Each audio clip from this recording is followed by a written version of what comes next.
Oh, ¿cómo crees? Oye, ¿qué pasó? ¿Cómo crees tú que va a permitir Dios de ninguna manera que un hijo suyo padeciera una enfermedad mental o terminal? No, no, no, no, no. Para nada. No, no, no. Ese no es mi Dios. Mire, conociendo al Dios de la Biblia, en la comunión con Él, por medio de su palabra, se aprende a tratar con el Dios de la Biblia.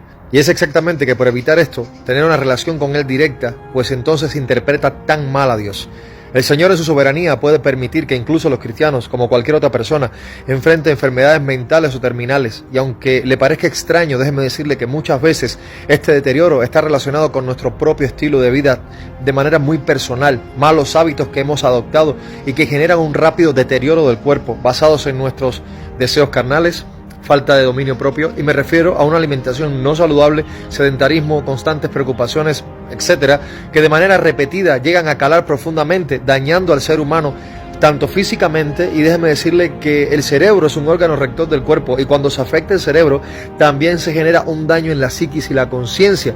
Por lo tanto, el hecho de que nos pueda ocurrir estas situaciones también, pues no deben interpretarse tampoco automáticamente como un castigo de Dios o una condena, sino como parte de la realidad de vivir en un mundo caído, donde el pecado ha afectado a toda la creación sin excepciones, y el cristiano, mientras vive en este mundo, tampoco va a ser la excepción de la regla para no ser dañado por todo esto. Así que estas experiencias pueden también tener un propósito redentor, tanto para la persona que sufre como para aquellas que están a su alrededor.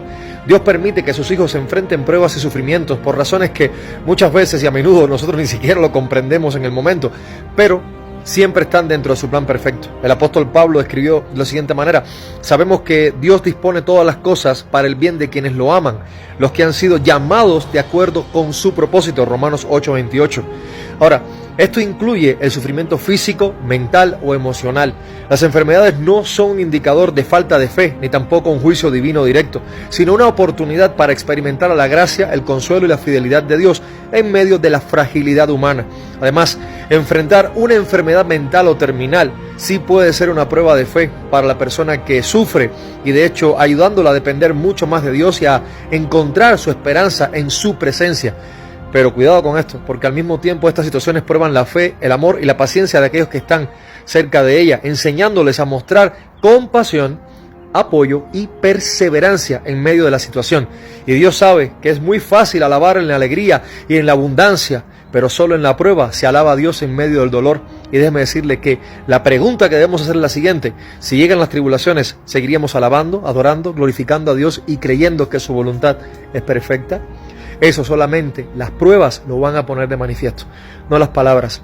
El libro de Job, por ejemplo, es un ejemplo muy clásico de cómo Dios permite el sufrimiento, no como un castigo, sino como una prueba. Job sufrió enfermedades graves, pero su fe fue fortalecida y su relación con Dios fue profundizada a través del sufrimiento. Santiago 5:11, por ejemplo, dice: el Señor es compasivo y misericordioso, dichosos los que permanecen firmes bajo las pruebas. El sufrimiento puede ser un medio de santificación y testimonio. Las enfermedades y pruebas pueden ser permitidas por Dios para moldear el carácter, incluso fortalecer la fe, tanto de quien la sufre como de quienes lo están cuidando. Ojo con esto. Pueden ser una forma de demostrar el amor y la paciencia de Cristo al mundo, ya que el sufrimiento vivido con fe y esperanza se convierte en un poderosísimo testimonio para todos aquellos que están siendo partícipes de ello. Pablo lo decía de la siguiente manera: porque esta leve tribulación momentánea produce en nosotros un eterno peso de gloria que sobrepasa toda comparación. Segunda de Corintios 4:17. La prueba nos muestra a Dios como la esperanza en medio del sufrimiento. Aunque no siempre entendamos por qué Dios permite el sufrimiento, déjeme decir que podemos confiar en Él plenamente, en que Él está presente en medio de las pruebas. No estamos solos. Jesús mismo sufrió y comprendió el dolor humano, y su promesa es estar con nosotros siempre.